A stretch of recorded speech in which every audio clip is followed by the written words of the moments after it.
लेकिन group by से पहले ग्रुप बाय के क्लॉज को समझने से पहले हमारे पास एक टॉपिक है जिसको समझने की हमें बहुत जरूरत है। वो होते हैं हमारे पास कहलाते हैं एग्रीगेट फंक्शंस। क्या कहलाते हैं? Aggregate functions. क्या कहलाते हैं? Aggregate function. ठीक है ना। तो हमारे पास एग्रीगेट फंक्शंस क्या होते हैं? ठीक है, तो हमारे पास एग्रीगेट फंक्शंस क्या होते हैं? Let's discuss this. तो aggregate functions are those functions which return a single value, which will return a single value। single value का मतलब क्या है?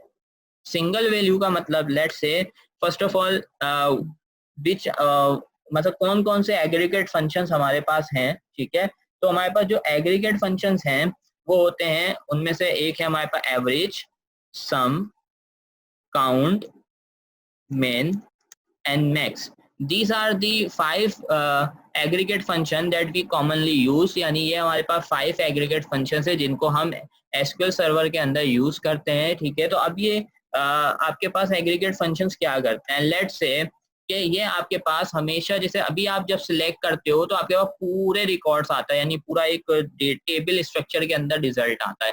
जब आप एग्रीगेट फंक्शन को यूज करते हो तो एग्रीगेट फंक्शन जो है वो आपको सिंगल रो रिटर्न करता है, यानी सिंगल रिजल्ट जो है ना, सिंगल सेल रिटर्न करता है। ठीक है, अब वो किस तरह से करता है कि लेट्स से मैंने यहाँ पर आके बोला सिलेक्ट, ठीक है, सिलेक्ट, और मैंने यहाँ पे बोला भाई क्या करना है, सिलेक्ट काउंट, ठीक है, एम्प्लॉइज को काउंट करो। ठीक है, और मैंने कहा भाई काउंट किससे करना है? आईडी से काउंट करो। ठीक है, तो मैंने कहा select count ID from employees. तो टेबल का नाम क्या था? एम्प्लॉइज, और आईडी की फील्ड क्योंकि भाई हमारे पास स्मॉल में लिखी हुई थी तो मैंने यहाँ पर पास कर दी। तो काउंट का फंक्शन क्या करता है? आपको रिकॉर्ड्स काउंट करके देता है। अब आपने यहाँ पर लिखा है select count ID from the employees, execute करेंगे तो ये आपको बता रहा है कि आपके पास टेबल के अंदर कितने एम्प्लॉइज मौजूद हैं। 5 एम्प्लॉइज मौजूद हैं। कितने एम्प्लॉइज मौजूद हैं? 5 एम्प्लॉइज आपके पास यहाँ पर मौजूद हैं। ठीक है, तो ये आपको ये बता रहा है। अब यहाँ पर देखो एक अच्छा सा आपके पास बिहेवियर नहीं आ रहा है कि यहाँ पर क्या लिखा हुआ है? No column. क्या लिखा हुआ है? No column name.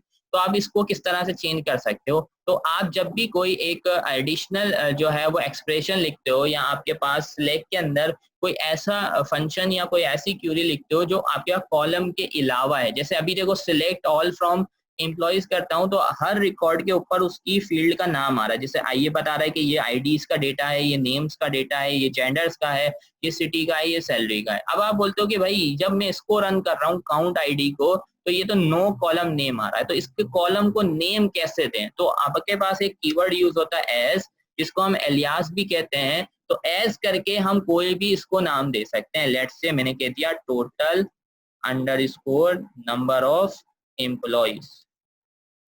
तो अब क्या होगा, जब मैं इस स्टेटमेंट को रन करूंगा तो इस कॉलम का नाम क्या हो गया?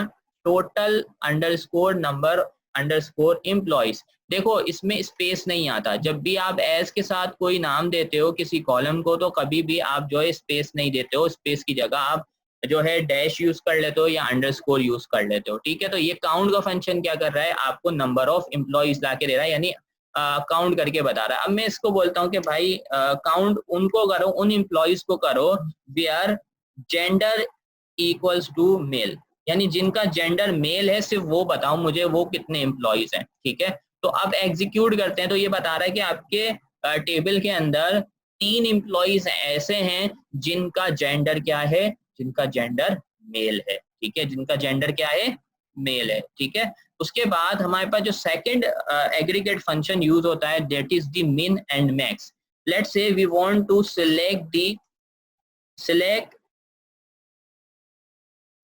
Minimum salary from the employees table, यानी हमें मालूम करना है कि मिनिमम सैलरी कौन से एम्प्लॉय को मिल रही है, उस एम्प्लॉय की सैलरी क्या है। तो सिलेक्ट मिन सैलरी, ठीक है, कहां से? एम्प्लॉइज के टेबल से। ठीक है, और मैंने इसको बोल दिया, लिखा हुआ है मिन अंडरस्कोर सैलरी। ठीक है, अब मैं यहां से जाके इसको एग्जीक्यूट कराता हूं। सो लेट्स से, तो आप देख सकते हो 1000, और अगर मैं इसको वेरीफाई करना चाहूँ तो यहाँ से रन करते हैं तो आप देखो हमारे पास हमजा एम्प्लॉय है ऐसा जिसकी सैलरी क्या है 1000 है। अब यहाँ पर जब मैं इस क्यूरी को रन करता हूँ तो ये क्यूरी मुझे सिर्फ क्या लाकर दे रही है, ये क्यूरी मुझे सिर्फ ये बता रही है कि भाई हमारे पास उसकी सैलरी क्या है, कम से कम सैलरी हमारे टेबल के अंदर क्या है 1000 है, क्या है 1000 है। तो हमारे पास यहाँ पर ये हमें क्या बता रहा है, मिनिमम सैलरी बता रहा है, क्या बता रहा है, मिनिमम सैलरी बता रहा है। इसी तरह से let's say we have maximum formula, यानी हमारे पास मैक्स का फार्मूला होता है, we want to know the maximum salary in our employees table. तो मैंने यहाँ से लिखा मैक्स सैलरी, यानी पहले मैंने बताया सिलेक्ट टेबल आपके फंक्शन का नेम, उसके अंदर वो फंक्शन कौन से फील्ड के ऊपर अप्लाई करना है। जैसे काउंट का फंक्शन हमने आईडी पे अप्लाई किया था, मिन का फंक्शन हमने सैलरी पे अप्लाई किया क्योंकि हमें मिनिमम सैलरी चाहिए थी। फिर हमने बोला भाई मैक्स का फंक्शन भी हमें सैलरी पे लगाना है, तो हमें मैक्सिमम सैलरी बताओ। तो मैंने यहाँ पे बोला maximum salary select from employees, select करते हैं तो ये हमें बता रहा है भाई मैक्सिमम सैलरी आपके जो एम्प्लॉयज है वो लेता है, जो सबसे आपके पास महंगा एम्प्लॉय है आपका वो है जो जिसकी सैलरी क्या है 25,000 है, इसकी सैलरी क्या है 25,000 है, ठीक है। उसके बाद let's say we have another example, another aggregate function, that is the average function। Average function क्या करता है, तो अगर आप सैलरी का एवरेज निकालना चाहते हैं कि पर एम्प्लॉय एवरेज क्या आ रहा है हमारे पास, कि एक एवरेज हमारे पास क्या आ रहा है हमारे पास सैलरी का, कि हम एक पर्सन को कितने जो है ना एवरेज में सैलरी दे रहे हैं। तो एवरेज का फार्मूला क्या होता है, टोटल नंबर ऑफ टोटल आप बोलते हो जितनी भी आपके पास वैल्यूज होती है उन सबको आप सबमिशन कर लेते हो, उनको सबको प्लस कर लेते हो।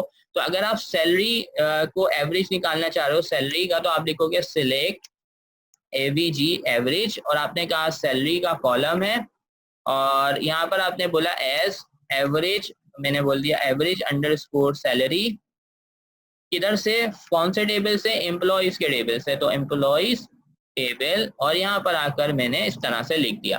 तो अब अगर मैं यहाँ से इसको एग्जीक्यूट करूँ तो ये मुझे बता रहा है कि एवरेज सैलरी क्या है 10,800।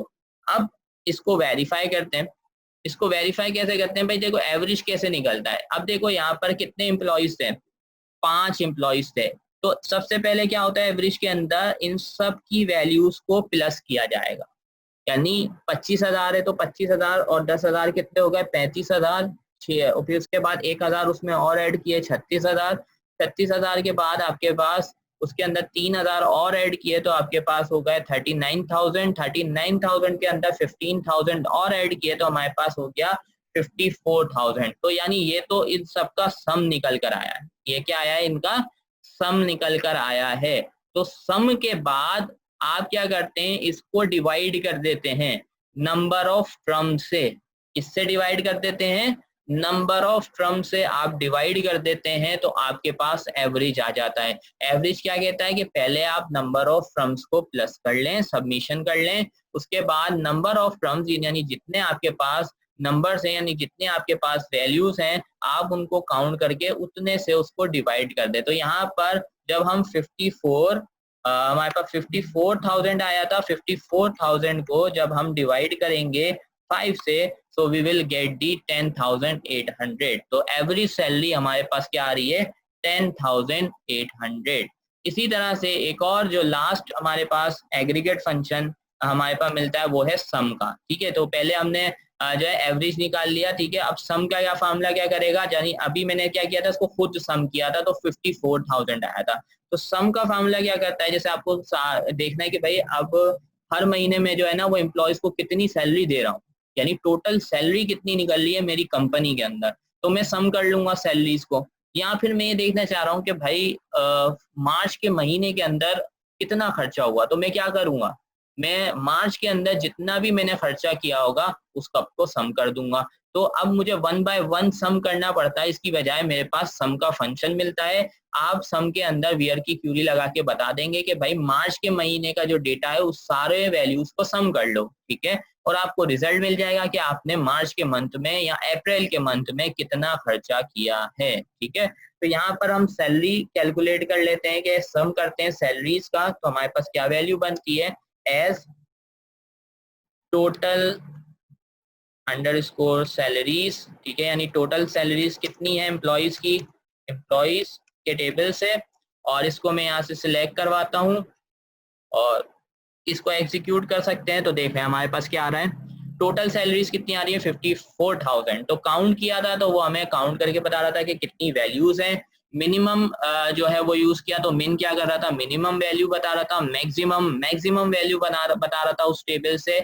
सम जो है वो उन सबको सम करके बता रहा है कि टोटल रिजल्ट क्या आ रहा है। और फाइनली हमारे पास एवरेज का फार्मूला है, तो एवरेज फार्मूला क्या करके दे रहा है हमारे पास, एग्रीगेट फंक्शन क्या करके दे रहा है, हमें एवरेज वैल्यू जो है उस फील्ड की कैलकुलेट करके देता है। तो ये सारे होते हैं आपके पास एग्रीगेट फंक्शंस, ठीक है, ये क्लियर है।